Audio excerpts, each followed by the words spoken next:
quarantine time period, but if you're not, then hopefully this L5R is going to make you feel a little bit better. My name is Handsome Dan, and with me today I have two wonderful gentlemen from our Team Canada. I have Philippe, aka AkodoT1.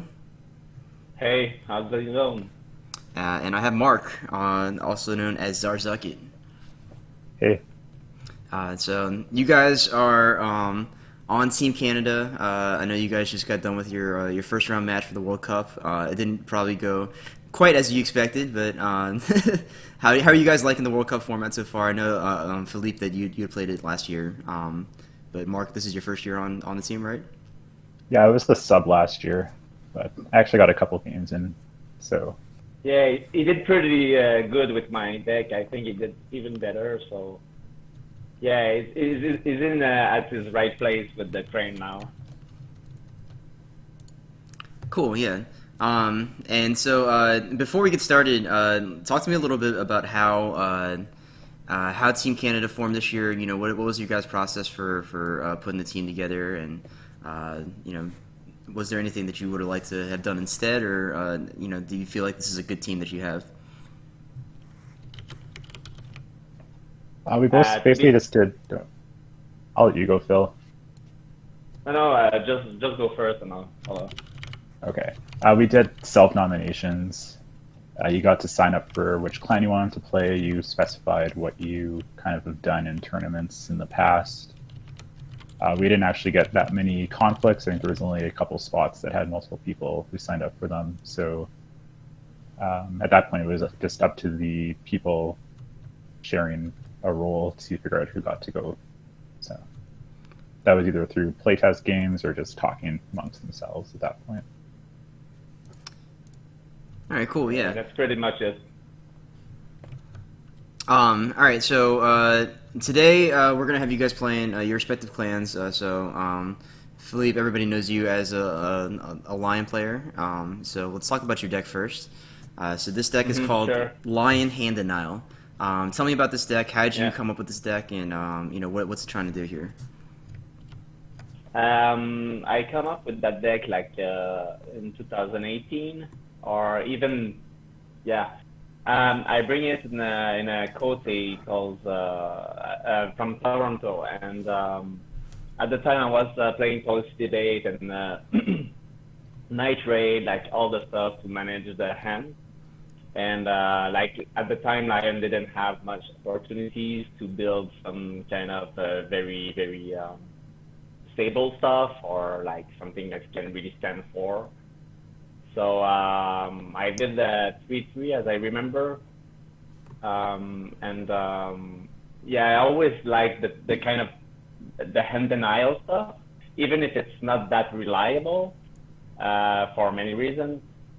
For example, like you can discard the hand of your opponent, but your opponent has a more bigger board or better effects on his guys and stuff like that.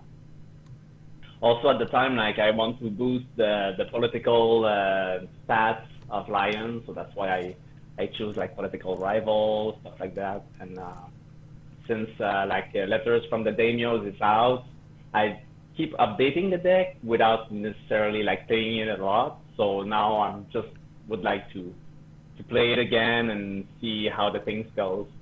Yeah, and I've watched you play this deck some on Jigoku, and it's definitely a lot of fun to watch. I like seeing you know your opponent's hand goes from like 8 to 0 in about 2 seconds, right? And it's very it's very cool to see that. So let's talk about some of the Yeah. cards that are in this deck a little bit. So definitely you have the whole hand denial package. So you have the letter from the daimyo. You have stuff like Spies of Court. You have Overhear too. Talk to me about Overhear. How do you like this card? Oh, I really enjoy it, mainly because you know what your opponent will draw next turn, and it's a very good read about preparing your next turn and know what to deal with. So I will say that for that card. The only little things I don't necessarily like, it's a one cost, and also like giving an honor to your opponent. Sometimes it's a bit so-so, but it's all right. I mean, for the effect, I like it. It's just fun. Cool, yeah. And so, one thing you were talking about earlier is that hand denial wasn't always the most reliable thing to do because your opponent's board would sometimes just be stronger than yours, right? But do you feel like with all the cards that we've gotten in the Lion Pack and the Inheritance Cycle and Clan War and stuff like that, do you feel like we've gotten enough cards now to where Lion can actually put up a good contest on board? Yes, we can surely be more stable on the board and all the stuff. But sometimes you will just manage to discard a court games and a fine katana, for example, if you're doing your spies at court. So you won't necessarily choose the card that you are discarding.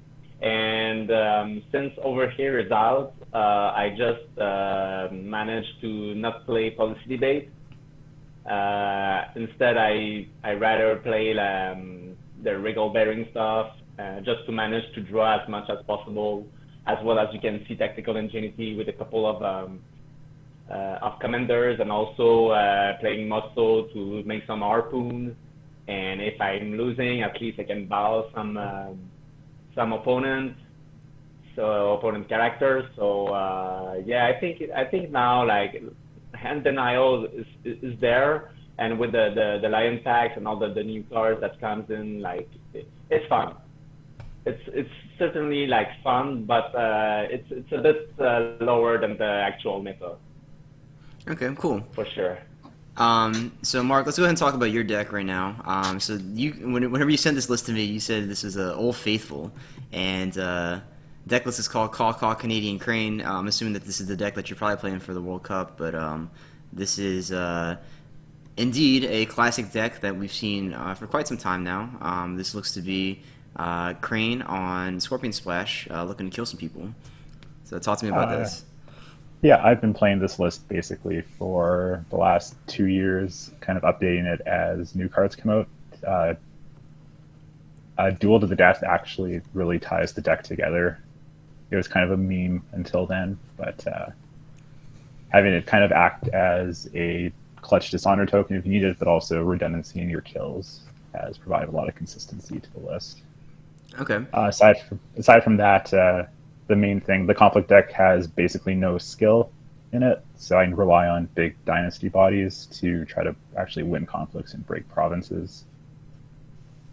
That's why you see people like Satori in there. Aside from that, yeah, it's just a lot of dishonor effects, Mark of Shame, Miyako, the court games, things like that, stick dishonor tokens, kill people who are dishonored, and then hopefully you just run over your opponent uncontested because they have no board left. Yeah, and so it was a couple weeks ago during the London Legion Online tournament that you had one of probably the hypest match of the entire series, where you were playing against Christian, and I think you killed literally every single thing that ended up on the board except for like one swordsmith at the end of the game, and that was super fun for me to watch. I know that a lot of people in the chat also had a ton of fun watching it too. So do you ever feel like you have too many kill effects, or do you think that you wish you had more kill effects in this deck? I wish I could run more Duel to the Death. I don't necessarily think I need more Noble Sacrifice. In the end, like I think 6 is probably more than you'll ever need in a game. I kind of drew the nuts against Christian and pushed really hard as a result. But the advantage of running like the 3x of each is for early game consistency. Okay, and one last thing to talk to you about for your deck list. I noticed that you have 3 Elegant Tessin in here. Obviously, this card is pretty bonkers, but why do you feel like this is a card that you want to have in a kill-focused deck? I think it's just, you summed it up. It's pretty bonkers. Like I have Brash Samurai, Dazzling Duelist, and Doji Whisperer, who are all big low costers, and being able to stand them is really good. I think I've started to think that Tessin is just 3x in every deck until you have a really good reason not to put it in. Yeah, I mean, I certainly would not argue with that. So let's go ahead and start the game up, and we'll see how these decks play out against each other. And Sure. guys in chat, if you guys have any question, go ahead and ask away. So I'll go ahead and blow this up real quick, and go ahead and start. Yep.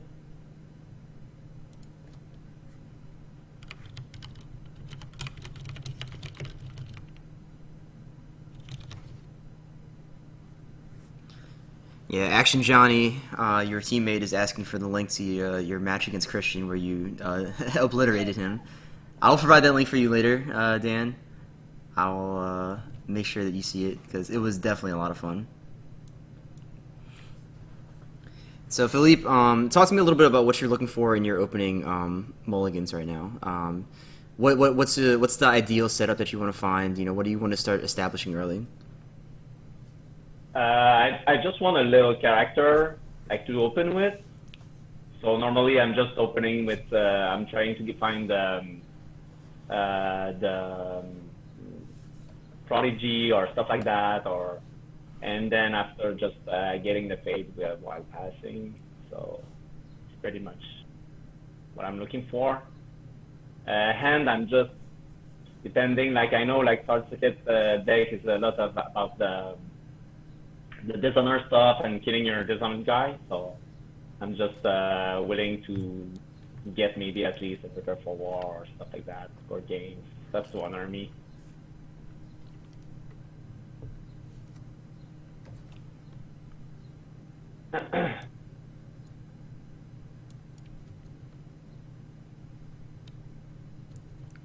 So as he's starting, I'll probably try.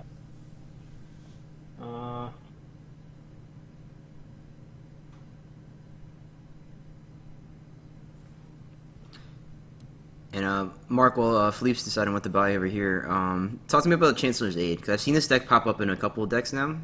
Do you think it's just a good card, or do you think it's good, or do you think it's just good because it's a one-cost card that actually has another effect?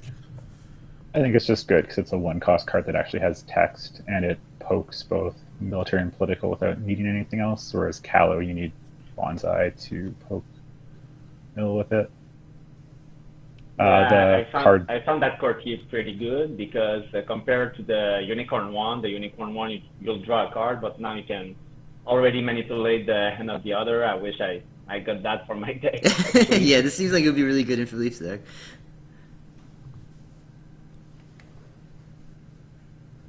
Yeah, the text is pretty good. It lets you kind of toss dead cards in exchange for your opponents, although I see them toss let go a lot, so. Yeah, your deck is pretty resilient to let go.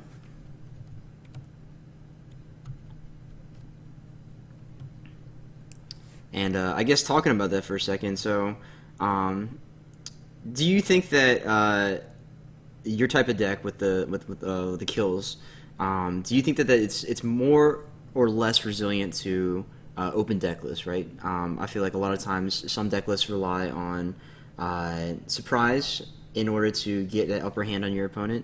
But if your opponent knows that kill's coming, do you think that that matters very much to your deck? I don't think so. I've always had a point that if you need your deck to surprise people to be good, it's not really a good deck. So, yeah. So now I just say wiggle bearing because I had the first action, and Zarzuckett just played Defend Your Honor to manage me for not drawing any cards, but that's all right. I mean.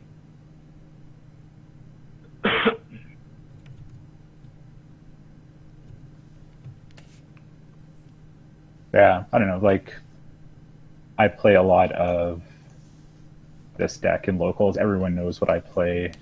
That's probably the mark of shame or something, but anyway, we'll see. We'll see how it's going.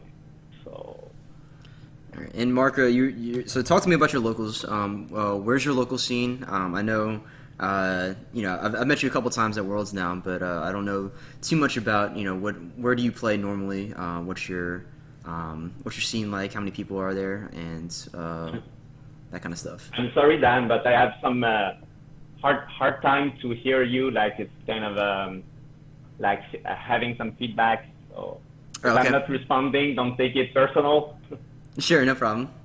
Just let me know if you need me to repeat anything, and I'll make sure to repeat it. Yeah, I'm over in Winnipeg. Sure. We're kind of in the middle of Canada, about 8 hours drive from Minneapolis. So All right, and yeah, That's like why. how many people are in your scene? What do they play? Do they come out to Worlds or do they go to tournaments, or are you pretty much the only one? No, they usually come out to tournaments. I had one guy come with me to Toronto last year for the Grand Championships. A group of us went to Worlds. It's nice when it's in driving distance. We can get about. I think we had 14 people for our store championship right before the quarantine kind of knocked all that off. Nice. And so, is it all pretty much centered in Winnipeg, or do people come around from I guess We the get rest of the area? people in from Thunder Bay for the bigger events. It's quite a drive for them. And we get people just in from like some of the smaller communities around Winnipeg. There's like the next big city in Manitoba is like 200,000 people and it's an hour away. So populated area.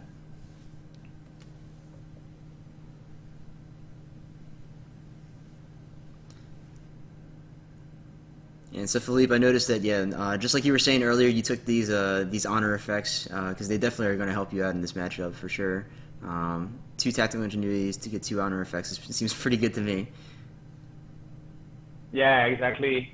Like the new draw tech now with tactical ingenuity and some commanders with the courtier. I like the mix. I really enjoy it. I mean, it's rather very more fun to play Lion.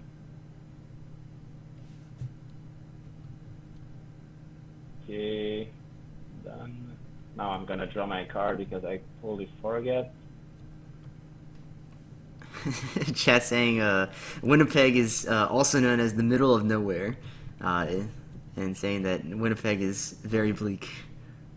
Is this true or false? Um, that's pretty true. There's not a whole lot to do here. Quarantine really hasn't changed things a lot.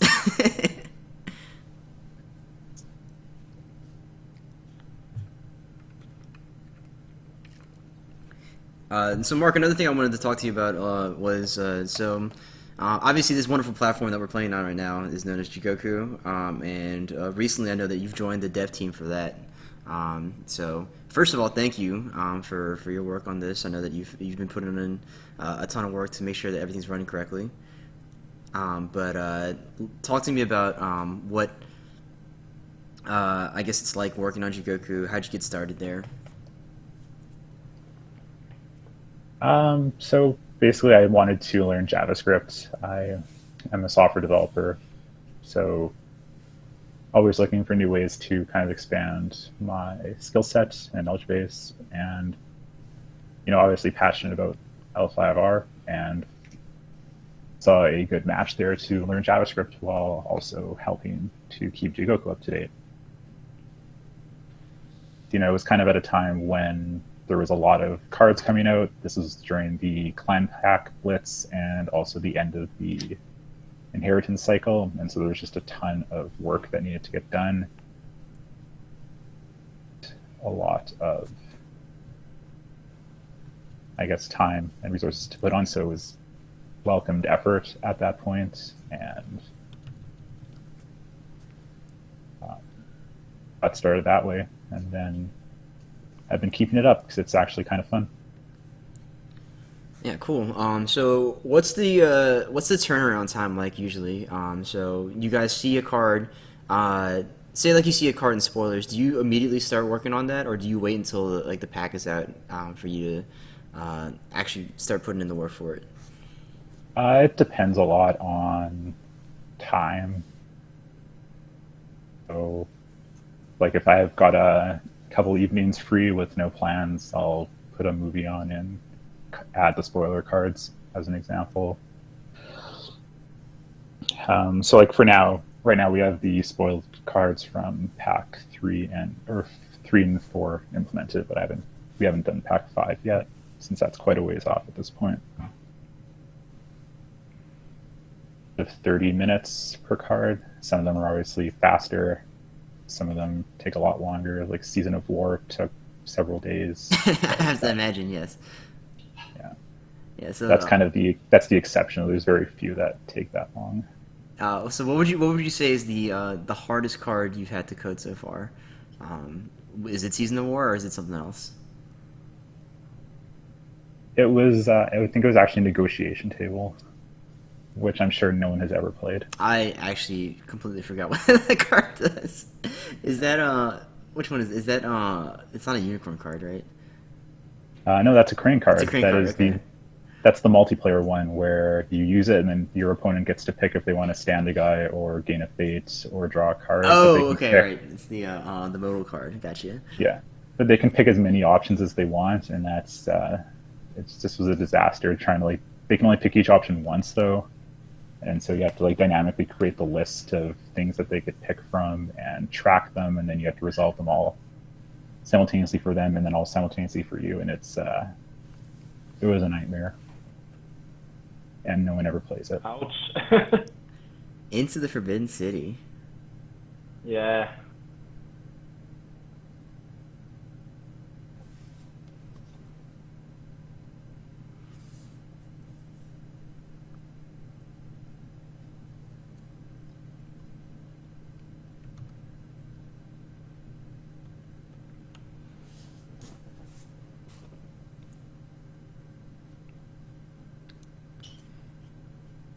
Yeah, so this is a card that we don't see a ton of, but it seems like it would be pretty decent in this current meta with so many attachments around. I guess that's probably your rationale for putting it in the deck, Mark. Yeah, it was either that or Meditations. The Fire Province is pretty bad for Crane with Magistrate Station gone. So I'm going to get wrecked here by Ujiaki. I see this as a distinct possibility.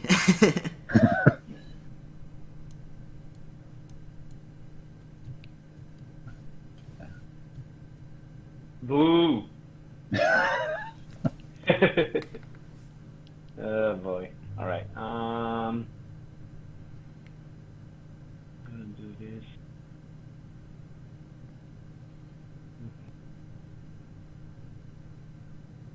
Let's just try this for fun. Okay. So what is the card? A Voice of Honor, which is fabulous. Oof. Okay. So you will draw the Assassination first and then the Voice of Honor.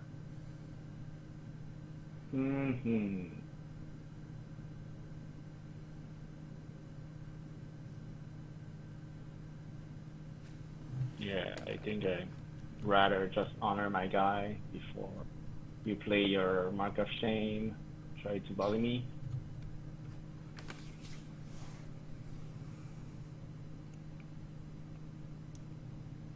Alright, let's try to see what you got here. Oh, Mark of Shame, return to offense. I can discard its keeper now. Watering much with.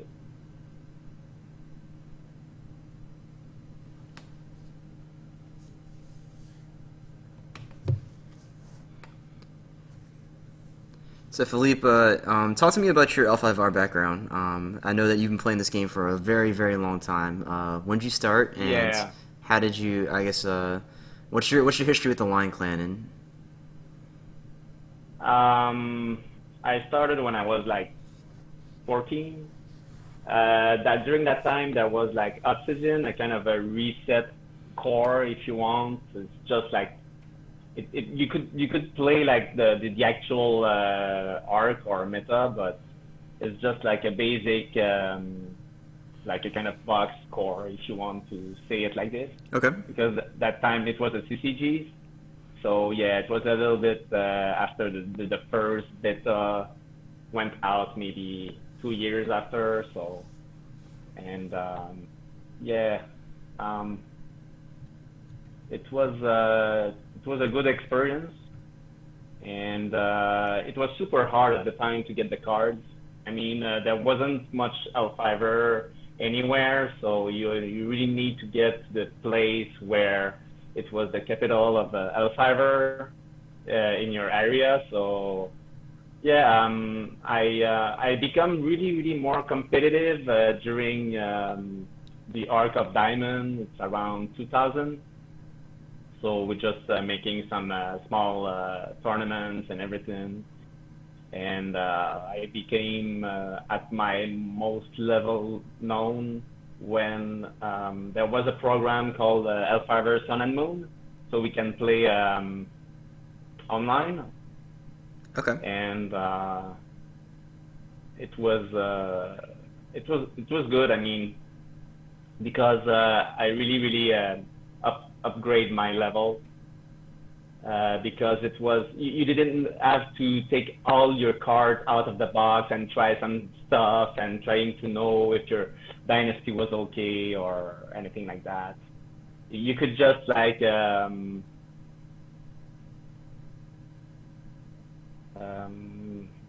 sorry, I just have a question with the. So I can use his ability, or it's only the cunning negotiator right now? No, you If use I it. win the conflict, I can still do the manicure. Yeah, you can still use it. Or you use manicured if you. All right. So, um, and yeah, that's it. So I went to a final for Kote.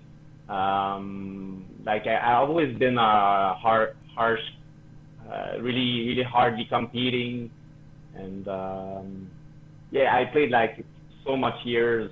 Like there's only two arcs I didn't really play it in, but beside of that, yeah, I managed to have a lot of my stuff. It was my life game, you know. L5R always been, even the new one. I mean, it's it's just fun.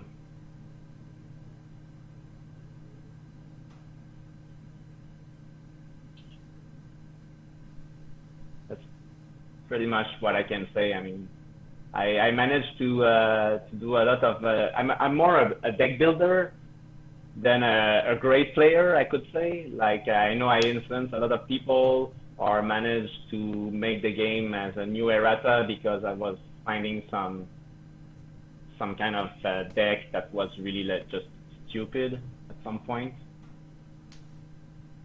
So that's pretty much it. I could say. Yeah, your decks are always a lot of fun to watch. I know every time I go into one of your games to watch, or even when I see you play in tournaments, it's always something different. How do you feel about deck building in general? Do you ever feel like you ever just want to pick one deck and stick with it, or do you feel like you have to do something else? I just like to be creative. I have a lot of imagination. I don't know. I need to how could I say that? I really need to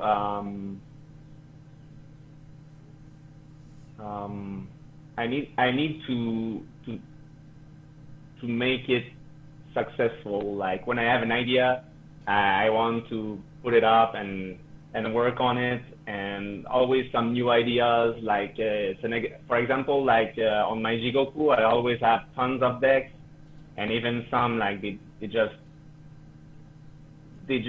don't necessarily see play often, but it's just sometimes like I need to see I need to try stuff as much as possible, and there's no necessarily a main goal for this, but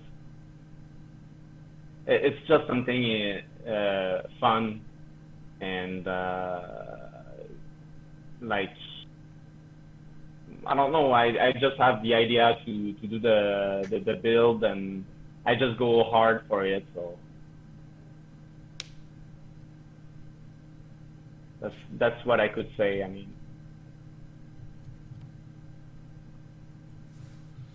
Yeah, so talking about this actual game right here, we're seeing your hand destruction do a lot of work right now. I think we had, what, 2 Spies at Court so far? And they got rid of some pretty key cards, looks like. Noble Sacrifice gone, Mark of Shame gone.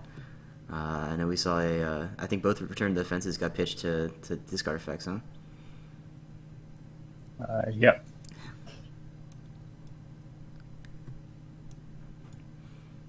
What I like also of my hand denial deck is mainly because of the covert. I really enjoy the covert in Lion, so it's something like also you can grant the ability of Ikiata way more easier. So that's many stuff to make some great synergy out of it.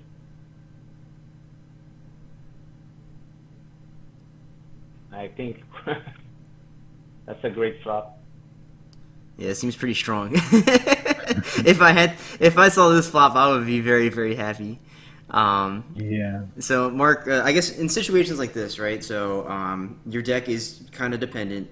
In a ways, I guess it's sort of like a combo deck, because it is dependent on your noble sacrifices and your kill effects, right? So, do you feel like when those are being denied you, do you feel like the deck can still win, or what's your strategy for dealing with people who can avoid the kills with like Fingers of Jade or with honor effects and that kind of thing? I mean, obviously that's the way to deal with it. The honor effects I usually have cancels for. It's big an issue. The big issue here was all the tactical ingenuity going off. He sees 7 cards up on me in conflict. And he's obviously a huge issue in this matchup. Huge, but not honored. Till I'm not honored, I'm not safe. Yeah. It's like I want a seasons here, but I have a favorable ground, and you have a lot of covert. So Yeah, that's a very good flop. I mean,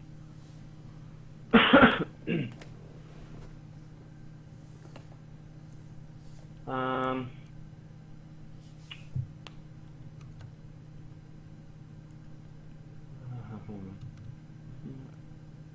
yeah, that's just.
So, one thing I wanted to talk to you about, Mark, is obviously I know you said that you've been playing this deck for a long time, but do you feel like this is currently the best Crane deck in the meta?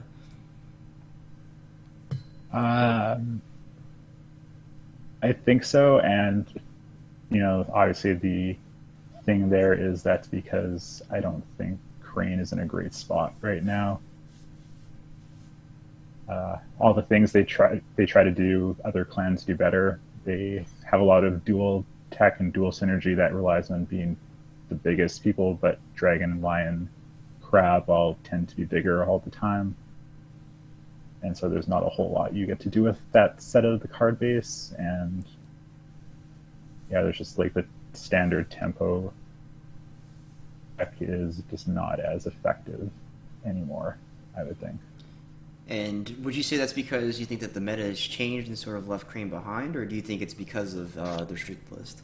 I mean, I think maybe both come into play, but what's your take on it? Well, I mean, obviously losing Toshimoko hurts a lot. I think you miss him. We miss him more for his body and the duelist trait than the text box, I think. Just having like a 4-3-2 who could bow off Kikita Dojo was really good.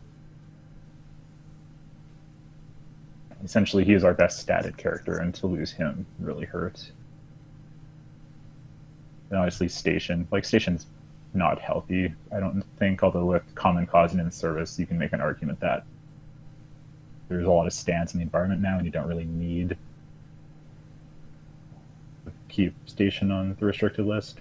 But I think that's more an argument to get rid of Common Cause and in service than to put Station back in.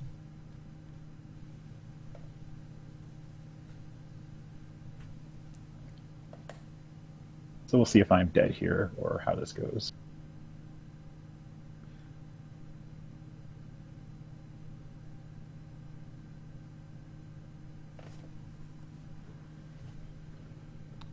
All right, so this is something we didn't see in your game against Christian. So you have Shameful Display on box. What's your rationale here? I have a feeling I know what it is, but talk to us about that and tell me what you think about that.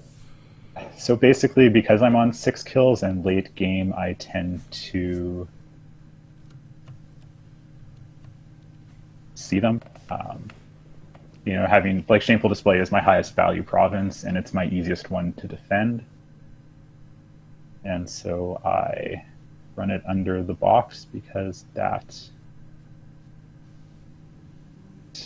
I like it. I like Shameful Display under the box.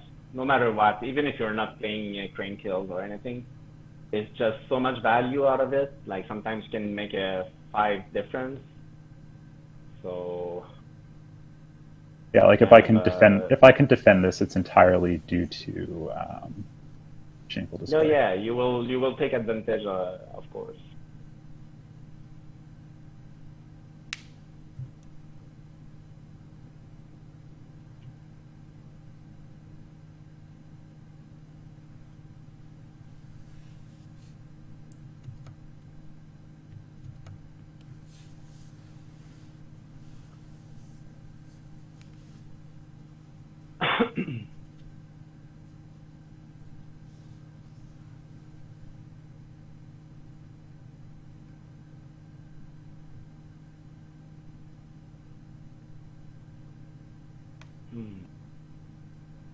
Let's try to break that.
Oh, that's pretty neat right there. Yeah, I guess definitely being able to use Cunning Negotiator twice on with Shameful, or use Shameful twice with Cunning Negotiator rather, is pretty powerful. How do you feel about this card in general, Mark? Obviously it has Rally, so it's great. Yeah, Cunning Negotiator. It has Rally, so it's great. I think it comes out for the Master of the Court whenever that comes. Okay. Yeah, like its text box isn't super relevant. Most of the time it just honors itself.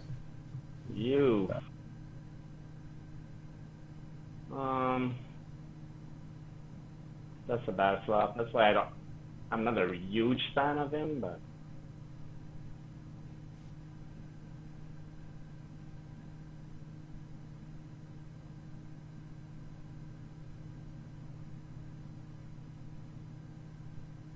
is where I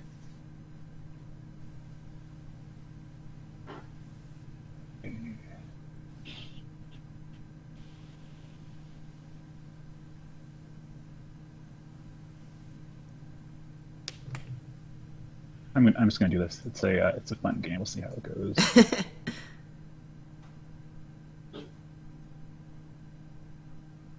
Oh, he's dead. Yeah, triggering him turned off censure.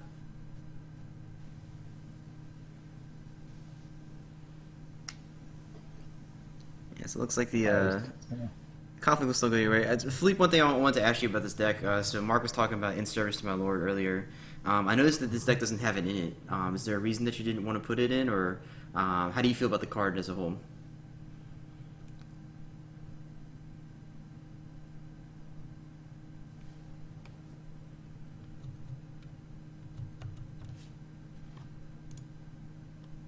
Oh, he may not have heard me there. Or actually, let's see. I'm seeing his mic lit up right now, but he's not saying anything.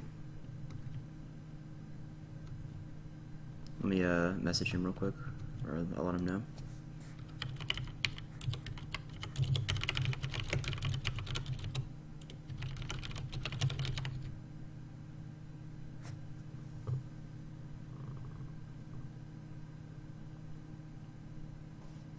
So yeah, anyways, that conflict is essentially why Shameful is under the box. There's no way I win that if it's Rebels or Rally or anything like that. Yeah, for sure. I mean, it's definitely. It seems very, very important for this kind of deck, and just for Crane especially, right? Like, Shameful Display for Crane is a godsend, I think. Yeah, and like this forces them to go back to it. Like if it's on the row, sure, you get the occasional early game hit where someone hits and gets blown out turn one for Shameful, but then they never hit it again, and you kind of don't get a lot of value out of it. Whereas if it's like the Sacred Sanctuary argument. When it's on your stronghold and they have to hit it every single turn, then it can get really, really bad. And while he's hitting Noble Sacrifice, he hasn't hit any Duel to the Depths yet. So.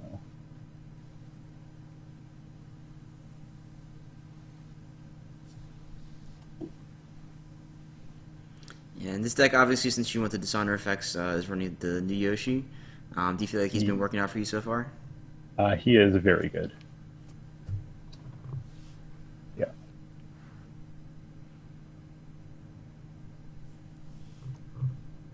Yeah, so his text, the new text for this guy, is after he wins a political conflict as the attacker, you choose up to X characters, where X is the number of face-up provinces you control.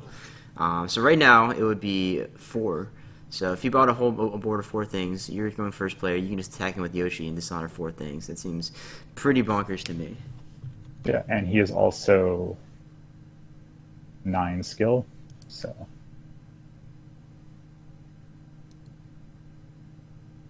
9 skill while honored.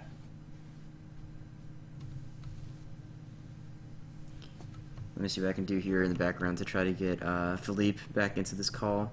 Go ahead and keep playing, though. Looks like his computer's clearly still working because he's still making plays. But let me check on him.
I haven't seen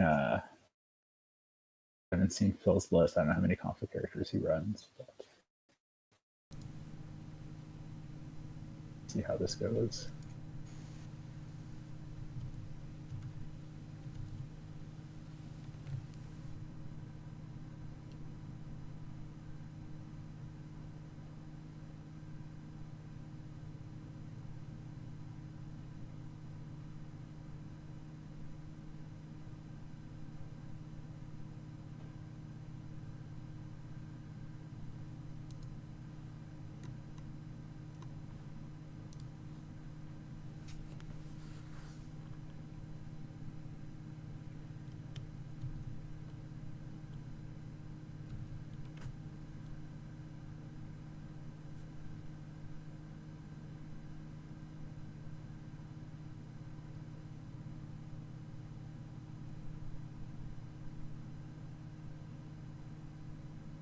Yeah, so we're definitely seeing the power of of Shameful here.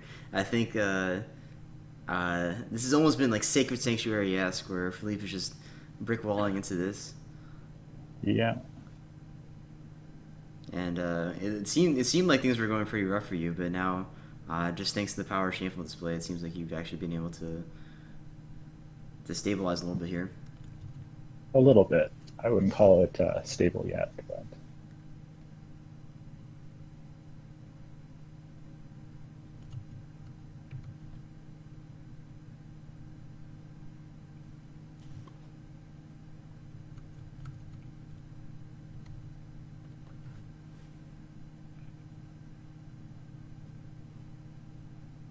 Oh, I just realized that Conan Negotiator's duelist.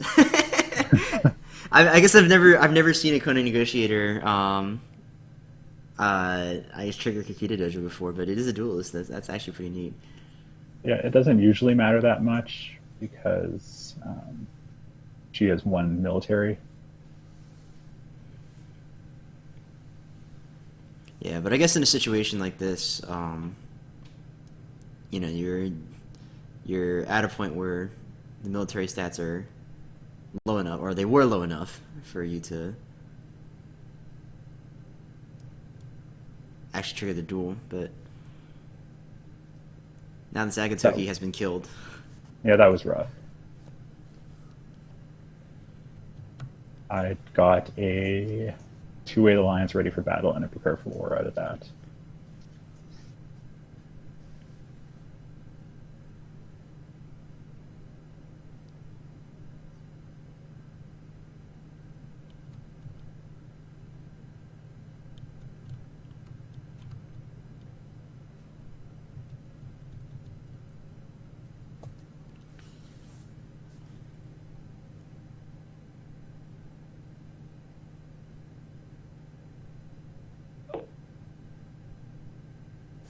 I can hear you guys somehow. Oh, okay, there we go. Looks like Okay, Philippe is back. yeah. Sorry, guys. I was just concentrating the game. I got you. So yeah, so I guess we get to see one of the big problems with Ujiaki, right? Is that sometimes you just don't hit enough stats. Whenever Yeah, using. I know. I know. Like if I was to bring the tree in, would have been too much of a stand. So yeah. What do I want to do here? We'll proc your keepers. Let's just see your hands.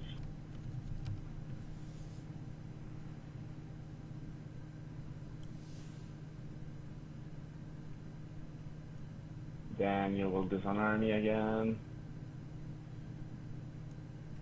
Yeah, I think that's gonna be it. That's the crane. And in favor.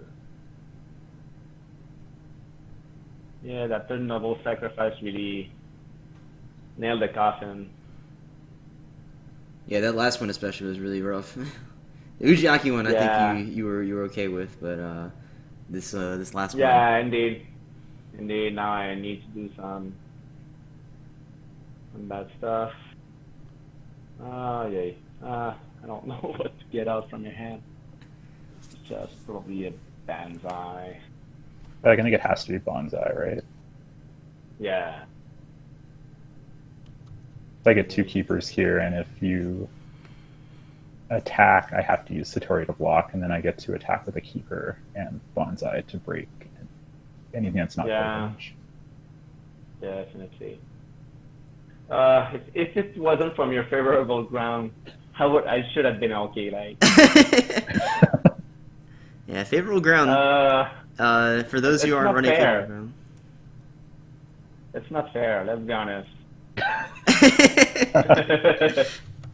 Anyways, let's just have fun here, I guess.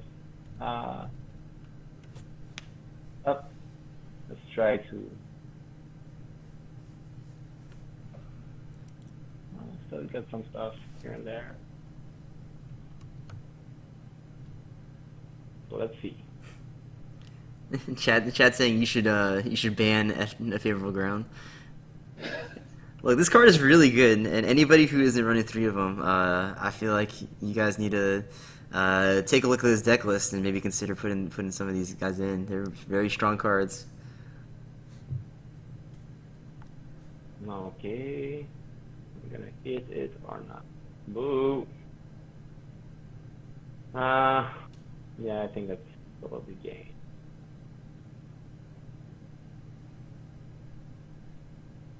Let's just play this lousy guy right here. Do you have your 3rd spies here?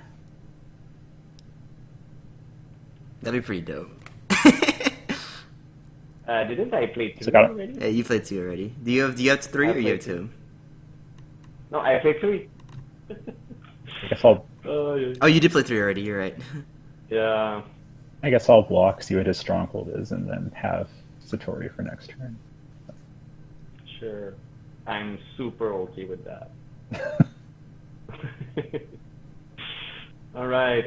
Let's just block 1 keeper. Yay. Will I survive the next time? I don't think Depends what's under here. Oh, also shameful. so. In your hands, but it's just strange. Yay! Alright. Well, I can't win this turn, but Yeah, it's pretty much done.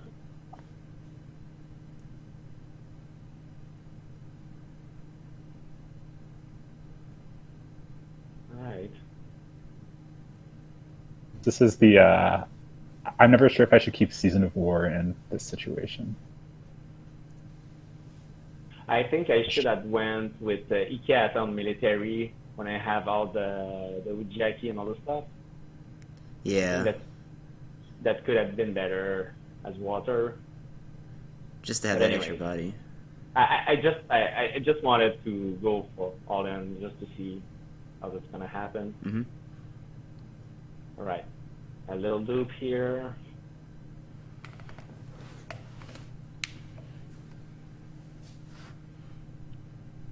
And a wonderful honored potato market shame honored general.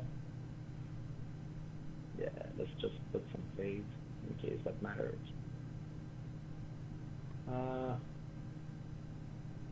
Something out of the one car. All right.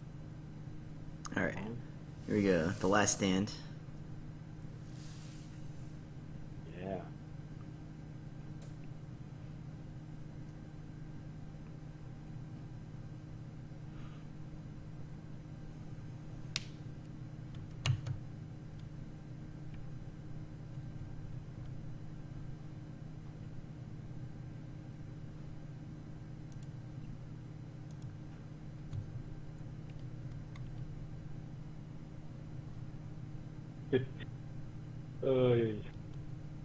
All right, so You can't dishonor everyone.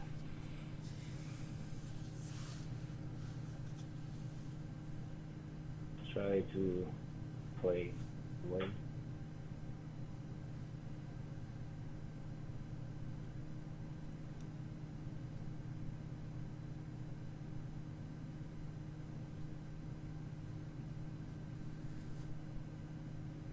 Sure. I don't know what you run, but we'll just do that.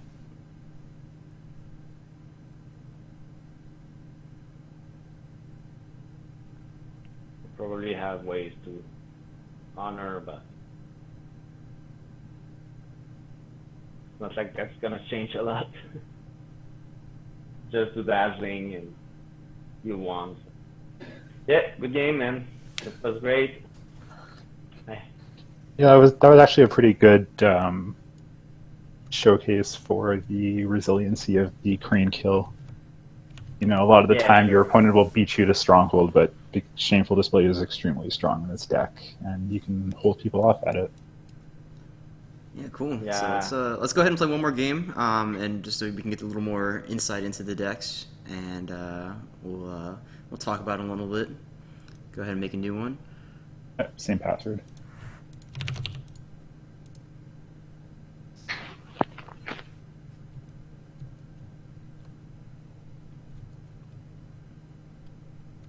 All right, maybe I will start this game and win.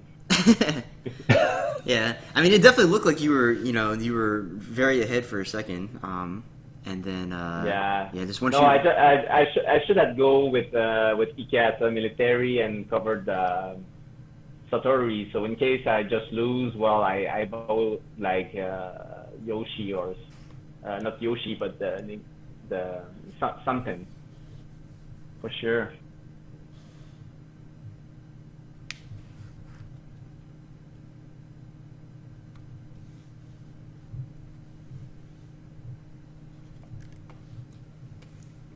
I think my turn 1, I'm ideally looking for a Brash Samurai, obviously. Uh, didn't see one at all last game, and that hurt. yeah, Brash Samurai definitely seems like he is the ideal guy to throw someone off a bridge. He's cheap. He's just also 100%. really strong with Tessin, and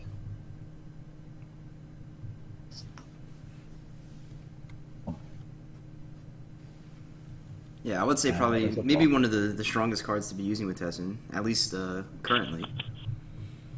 Yeah.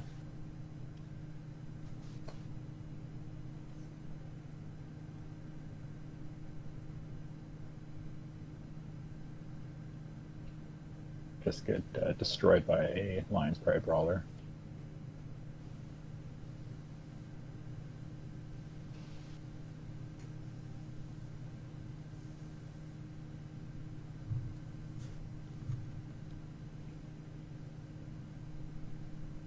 Hmm. Slowly and fine.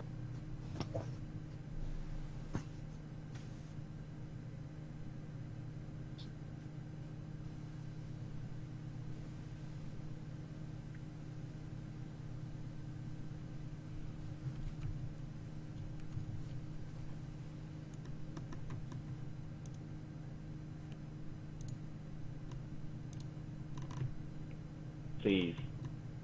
Oof. I'm okay with that.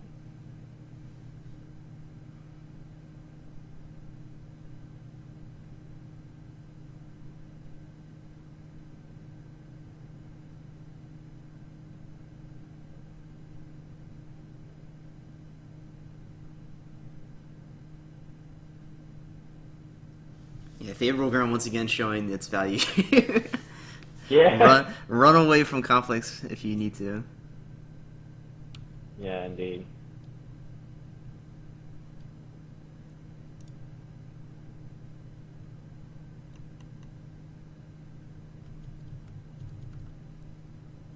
Alright. Guess I need to defend this. So, see if you have yours. Boo! Defend Your Honor is the best counter to Regal Variant. Yeah, it just absolutely wrecks Regal Bearing.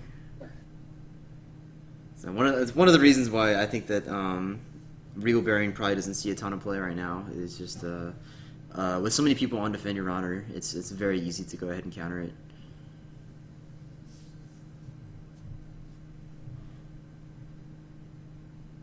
Oh.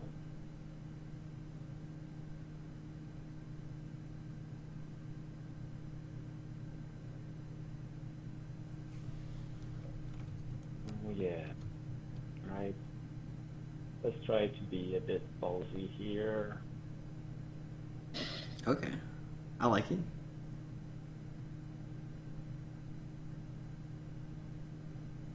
Yay! Start with that.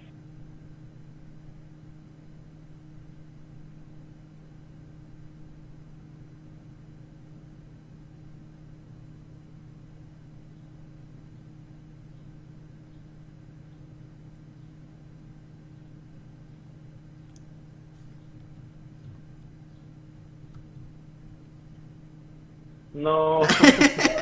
That's. Oh boy. All right. I guess will be a nice earth there. Indeed. Ooh. You can have it. That's fine. Yeah. I have guess- 4 cards. Yeah, now's as good a time as any. Pretty spicy cards there, though. Yeah. And another Legentesson for a favor. Yeah, go with the favor.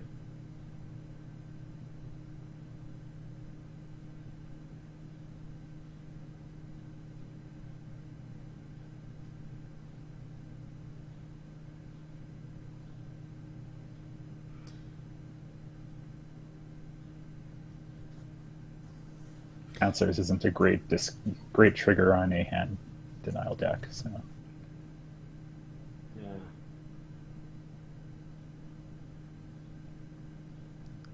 So you have like 3 Legentesson before Mulligan, or? no, I had 1. Okay. Well, at least you know they're out of the way now, so.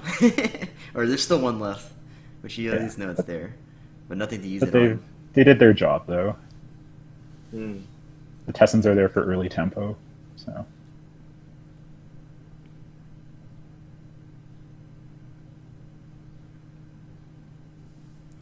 And Philippe, I wanted to talk to you a little bit about your local meta.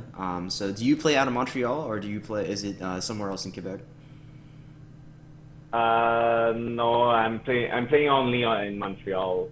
Like Quebec is around 3 hours of drive, so it's too long. I mean, they are starting their tournament at 10, so you need to awake at least at 6:30, have a fast breakfast, and go 3 hours drive for doing a tournament. It's not really worth it.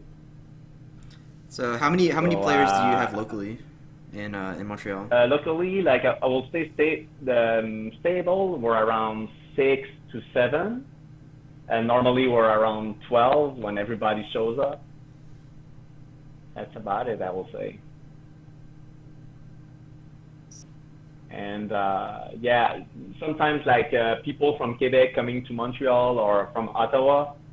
Like from Ottawa, you have people like Chris Lima, which is a really good Scorpion player that comes to our event sometimes. And lately, we did on Jigoku the Ottawa Lion Pact recently, and we did the crab celebration pact this weekend, like yesterday. Okay. So he was all the people from Ottawa just joined our Jigoku tournament for that.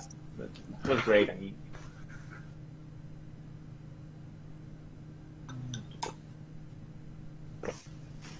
And I know I met a couple other people from that general area. So I know Antoine, I think, right, is local to you too. yes, Draz. Yeah, yeah. We used to chat often and talk strategy, play games together, test some deck and stuff like that. Yeah. Oh, you can have it.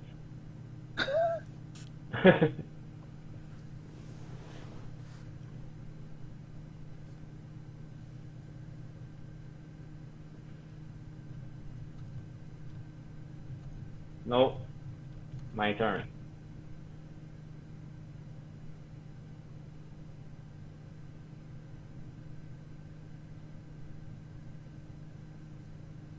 So what I don't really like that you went void here, it's just that now if I'm going for an attack with Brawler and you just manage to kill it somehow, I don't mind really because he has no fate.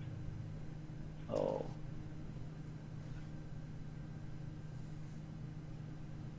mm, just a little fan.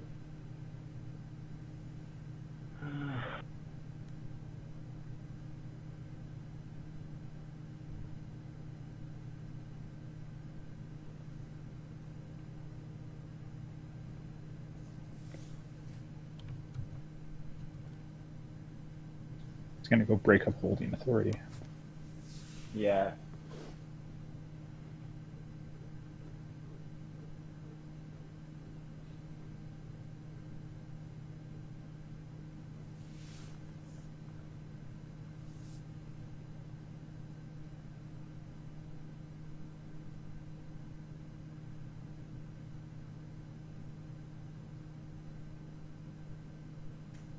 guess it will be Voice of Honor.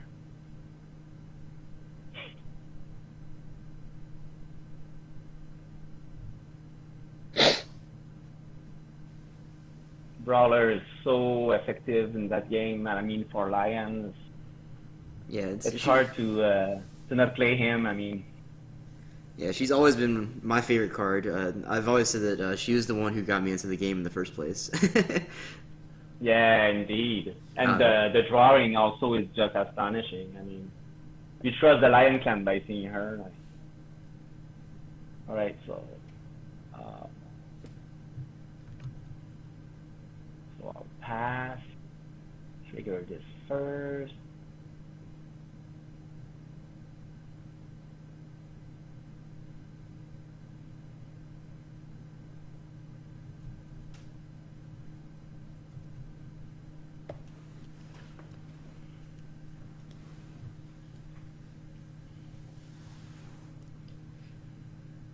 So you discard your worst card, indeed, and you will discard Voice.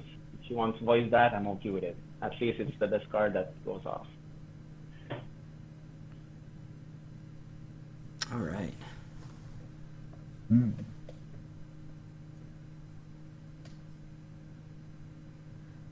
So I'm curious to see what you take here, and see what your explanation is for it.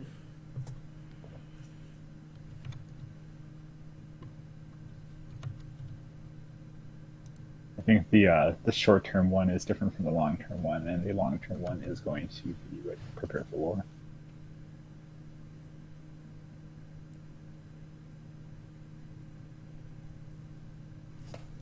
Don't resolve, indeed.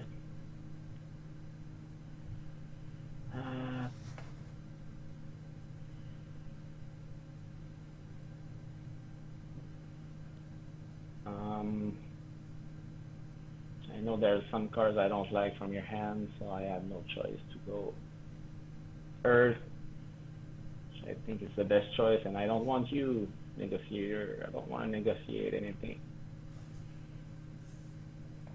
Alright. So now I could use, like, I get a key to move from a province and get maybe the shameful or stuff like that. Yeah. Mm-hmm. Well, that could be like really good. It's just so uncertain. Yeah. So I mean, I guess in this situation, you already know that shameful is under the box. The risk you take here. No, not shameful, but some, like the bow thing. Oh right. The province that bow. So could be something also. Take some prepare for war.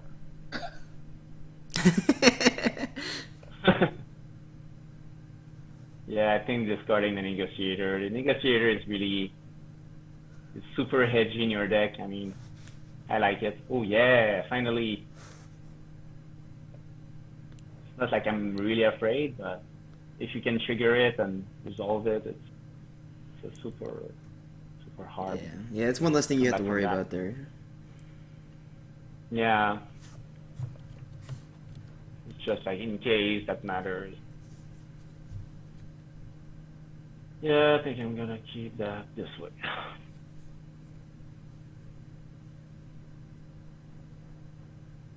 Oh yeah, do I want to get on butchery here? Because I don't have any money. Alright, let's just try it. Oof.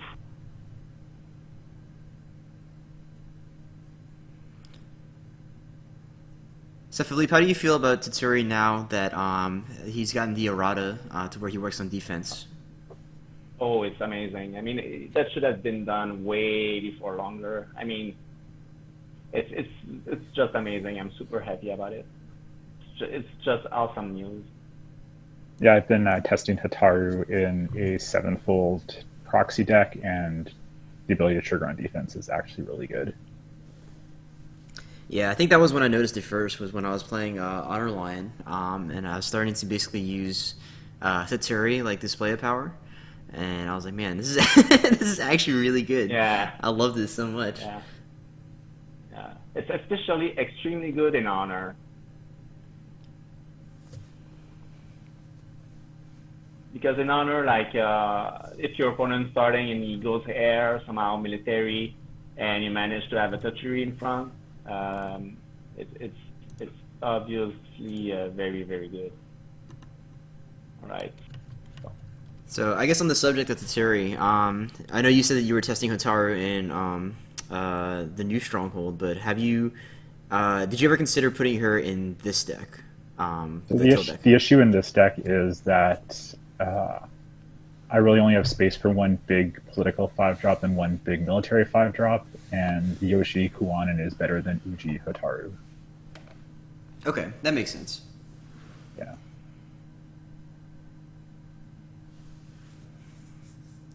Rada actually really hurt him. Yeah, I was about to ask about that because I haven't seen almost pretty much anybody play Uji ever since he came off and got the errata. Do you feel like it was really that impactful to the point where you can't play him anymore? I think it's not that it's that you can't play him anymore. I think it's more he's just not good enough. Like, he's a huge investment, right? Like, you're probably putting at least 7, probably 8 fate into him, and then a card to honor, and then, like, at most you're getting 1 fate a turn.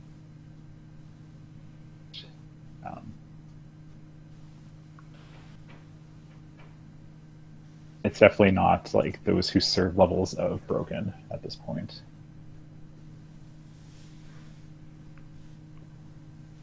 Yeah, I had always thought that when he went onto the restricted list in the first place, that it was pretty. I guess I always felt that he was the wrong card to go onto the restricted list at the time, even with his text the way it used to be, right? So seeing him come off and be, kind of really nerfed, it was kind of upsetting because I always felt like he had probably one of the coolest arts of most of the Crane cards. Yeah, like, I think if you gave him the those who serve treatment where he can't drop people to 0, I think he's probably fine even with the discount.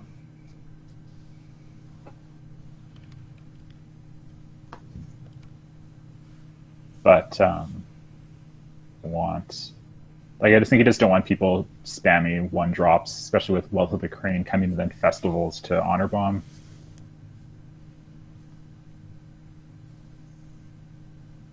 So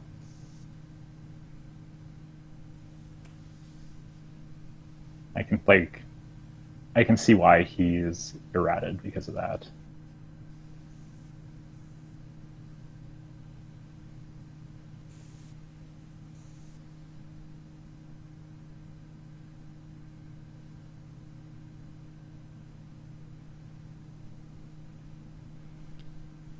It's definitely a little bit of a race here.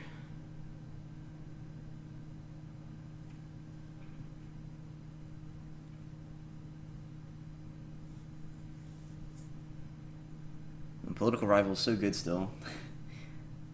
Yeah. It's my favorite conflict character, to be honest. From everyone's, like, it's totally dope. Yeah, I have stopped running him recently as kind of a test. I used to have him in my list. I had him in my list at Worlds, but What's the? Is it just more of like a space thing? Why Cranes are running less political rival, or is it? It's been a space thing. My conflict deck's also really expensive, and having rival in there doesn't feel great all the time. Yeah, you need to do some sacrifice somehow to try to manage. Yeah, I guess do political I rival wanna would be get more ballsy important here. in a deck where you have like policy debate or something like that. But I guess in your deck, Mark, where you have, like you said, all these expensive cards, then you can't really afford to put this kind of conflict character in there. Yeah, like Miyako's in there, but she's cheap. Right, yeah, she doesn't technically cost 3. Yeah. Or rather, she technically costs 3, but she doesn't actually cost 3 about 90% of the time. Yeah, she's basically a stand more than anything. You can go fire.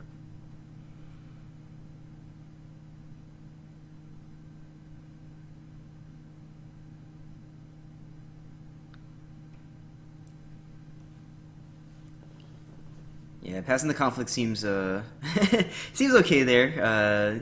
Attacking in political with AkodoT1 when when there's a noble sacrifice looming seems ill-advised.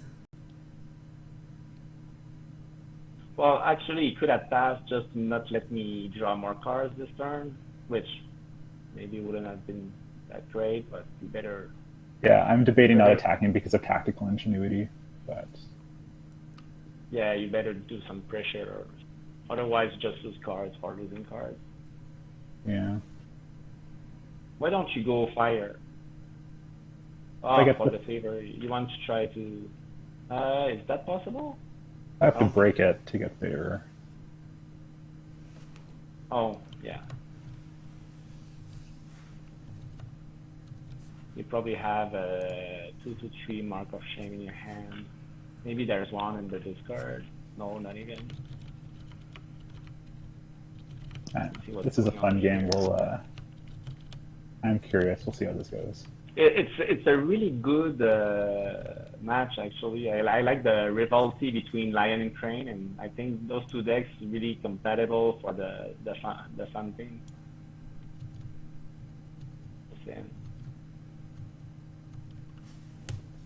Right. What I do here? Yeah, let's try that.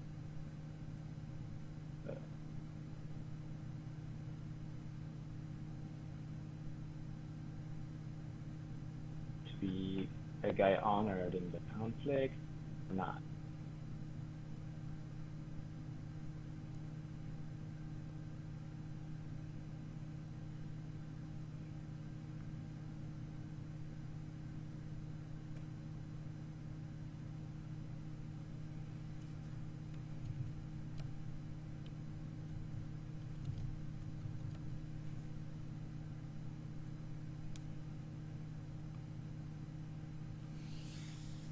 It's just fun to draw some cards that you can use politically during a military conflict. It's just so weird. Yeah, let's try to rivalize the right way. Do I want this dash one? You know, honor it. Or I can have maybe Yujiaki with a bad flop. Hmm. I'm just debating if I'm gonna check the historian or not. Yeah, whenever I'm playing Ujiaki, I always like to go for Ujiaki. I want to see him. I want to roll the dice. Yeah, especially when I have the palace that I will indeedly keep. Yeah, not this time, but some other pretty good stuff there. But yeah. Um, I just made a mistake when I fill up my deck. Normally, I place Kitsu Spirit Color instead of Muscle because I can take back the political rival and the discard and all the key guys. And I just made a mistake by putting Muscle in. Okay, now so I guess that will be him. Yeah, Right. ordinarily Mo's a very strong card, but in a deck where you're looking to discard all the cards from your opponent's hand, this effect is pretty much guaranteed to be off 90% of the time, I would imagine. Yeah, indeed.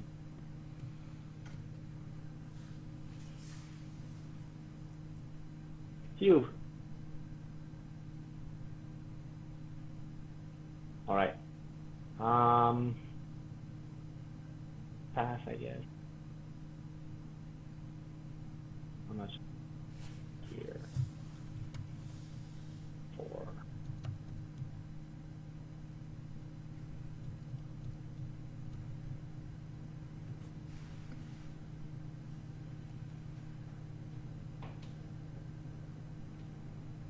The fire is really hot for you. Huh? It's just crazy. Yeah, I guess I'm first player as well. Uh,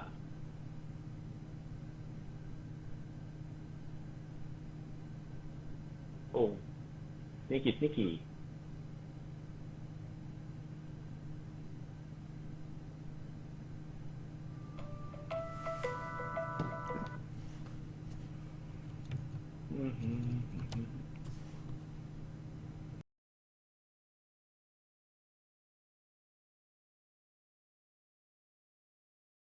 Sure.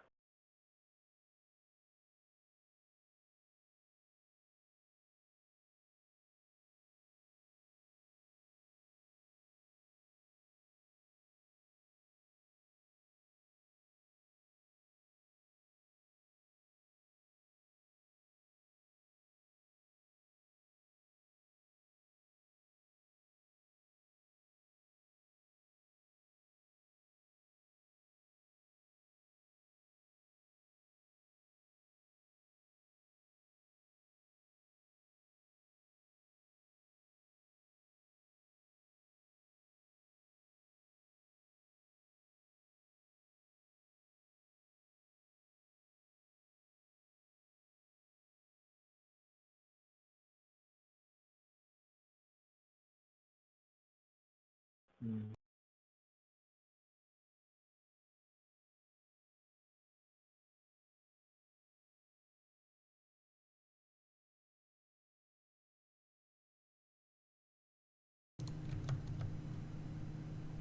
All right, I have returned. Sure. Oh, maybe not. Oh, oh, looks like I'm dead. No favorable ground. Nope. Yes. Right. Just do like this. Yeah, this deck does have a weakness against covert, especially at the stronghold. Yeah, you don't have the smuggler calls as Seeker of Void is saying, Yeah. but we'll see. Didn't break the stronghold yet. We'll see. Maybe something will pop out. Ooh, the double covert, nice. Yeah. Yeah, sometimes I can do 3 covers. Just great.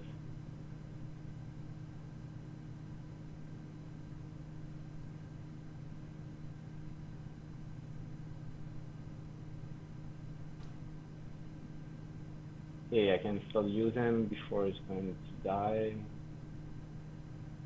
Pump. Mark of shame. All the craziness going on. Gotta pull out all the stops now. I'm still dead. This is just Yeah. Let's take some cards off. I'll give you an honor because I'm polite.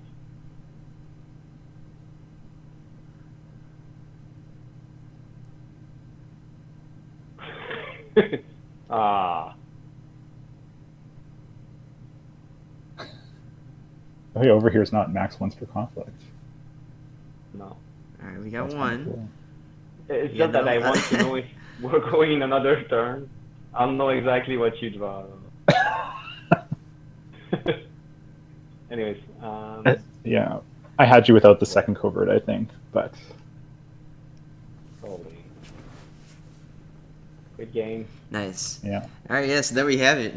So that's one win each for both players, both decks. So I guess Mark, talk to me a little bit about I guess we already talked about how you feel Crane is situated right now in the current meta, but what do you think that this deck needs to really take it to the next level? For my So, I future mean, cards. obviously, having Mark of Shame on the restricted list sucks. It's like it definitely hurts this deck way more than it hurts any Scorpion deck, I think. I kind of like the Crane theme of trying to punish people with Dishonor tokens, but they don't really have a lot of ways to target Dishonor. Like it's kind of court games and now Yoshi, but you really need like a point and click way to put people in range of a kill to be effective, which is why it's still in Mark of Shame, unfortunately. You don't have place for a Game of Sardines. I know Game of Sardine is a bit awkward because you already want the stats, like honor, dishonor stats to trigger it, but sometimes... Yeah, it's one of those things. Like I tried it. I've tried Story Defeat. There's just they're too combo, and the deck is already kind of a combo deck, and having combo cards that aren't great on their own isn't super. There's not a lot of room for that anymore. Yeah, I have to imagine. Yeah, just having extra dishonor effects, something that says "I dishonor you," really makes a big impact on this. And it's sort of what's missing, I guess, from both the Scorpion version and obviously the Crane version of this, and sort of missing the other piece, right? So Scorpion has trouble honoring their dudes, meanwhile Crane has trouble dishonoring your dude. So definitely, I would imagine that getting another card that says "I dishonor you" would be huge for this kind of deck. Yeah, I mean, I would play I'd play a 2 Fate event that just dishonored someone out of a conflict. Like I don't even need the double for Mark of Shame a lot of the time. It's useful having a way to take out a Tetsuko or an Uchiaki before they get to come into the conflict. Yeah, and Philippe, for you, are there any line cards that you've seen so far in the spoilers that you're looking forward to, and do you think that any of them are going to help this deck, like the new Stronghold or Senuri? I think the Sunnery will probably get in right away. Well, in all Lion decks, Sunnery will be in. Let's be honest here. Yeah. Sunnery it's just super great, but beside of that, not much. I mean, I'm gonna keep it with Kyuden Koma because it's more threatening. So when you go political, like they can defend, but if I'm losing it, at least I will manage some resources on the opposing side. So no, I think maybe just Sunnery and that's it. I'm not a super like the new Stronghold. I can try it, but all the honor from Kyuden Ikoma and the abilities is a must for that deck, especially because like if you don't block my political attack, it could be really dangerous. Like I remember, like I just went political against a unicorn, and I discard 10 cards out of his hand. it was just crazy, and it was just really bad. Like I don't like necessarily those kind of stuff where I discard like 10 cards from my opponent's hand. It's just crazy, especially against unicorn. Or it's a bit like the Dragon Tattoo policy debate, and I took back some policy debate with my Blade of 10,000, making like 10 policy debates in the game. It's just stuff I don't really like to do, but sometimes you want to try some kind of some great shit. Anyways. Yeah. So I wish like Lion will have something a bit out of the commander stuff a bit. I'm tired a bit to play like Tactical Ingenuity. It's just super strong. I just would like another good Lion card that will maybe encourage the courtier in Lion or some kind of different stuff, but good stuff. yeah, they definitely have been giving us a lot of commander support in the past couple releases, but it would be nice to see some support for some of the other teams too. But I'll be thankful for what they have given us so far, and we'll leave it at that. Where's the duelist equivalent of Tactical Ingenuity? I'm asking. We get Ayojitsu Master. Hey man, you guys have Kakita Dojo over here. So. Yeah, that's so great. Yeah. Yeah. All right. Well, thank you guys for coming on this week. Do you have any shout-outs before we go ahead and close this up? That was great time. I really enjoyed the pairings because I thought about multiple decks. I had like an HMT, aggro HMT, and I had also some more Conquest Switch Honor. So I did, and I had also my kill deck. I would have liked to see like the kill deck versus kill deck. That would have been pretty funny. Yeah, I asked him not to bring Honor. That's fair. Yeah, and there's some Honor deck also I would have liked to show, but I know like Star doesn't like it. Even me, I'm not a big fan of Honor. Anyway, it just happened to be really good. These were great games. Yeah. Any shout-outs for you, Mark, before we close this up? Not really. I guess shout out to the rest of the Jigoku team. Tomoya, Jadil, Cyrael. Anyone I'm missing? All right, yeah, cool, yeah, and definitely, especially thank you to Jigoku. Obviously, this series wouldn't exist without Yeah. Jigoku, and our L5R enjoyment currently also probably wouldn't exist without Jigoku. So, thank you so much for your work on that, and keep up the good work. And we hope to see some Pack 3 cards whenever they get released later this month. Sure. Thanks to you, Dan. Seriously, great job. Yeah, thanks for having me on this.